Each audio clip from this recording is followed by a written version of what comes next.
আসলে এই বোনটির কথায় যুক্তি আছে, ফ্যাক্টস আছে, কথাগুলো শুনুন।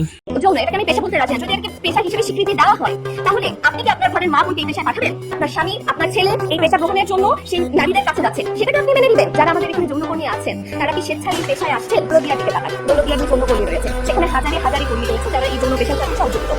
এবার তারা এখানে কিভাবে আসছে? বেশিরভাগ প্রতিবেদনই উঠে এসেছে তাদেরকে হয় মানব পাচারের মাধ্যমে এখানে নিয়ে আসা হয়েছে, নয়তো প্রেমিকের মাধ্যমে প্রতারণার শিকার হয়ে তারা এসেছে, নয়তো তাদেরকে চাকরির প্রলোভন দেখিয়ে এই পেশায় নিযুক্ত করা হয়েছে। যারা কিশোরী যারা আসছেন এবং শিশু বয়সে যারা আসছেন, তাদের গড় বয়স থাকে 14-র কাছাকাছি। এবং এই শিশুদেরকে যাতে খুব দ্রুত এই পেশায় নিযুক্ত করা যায় এবং এই পেশার উপযুক্ত করে নেওয়া যায়, এজন্য তাদের শরীরে দেওয়া হচ্ছে স্টেরয়েড হরমোন, যাতে করে তাদেরকে মোটা তাজা করা যায়। দিন শেষে আমি শুধু এটাই বলতে পারি যে এই যে নারীর উপরে যে সহিংসতা, এটা শুধু পুঁজিবাদী এবং অন্যান্য পুঁজিবাদীদের জাস্ট নারীদের উপর করার একটা মাধ্যম হিসেবে তুলে ধরা হয়েছে, আর কিছু নয়।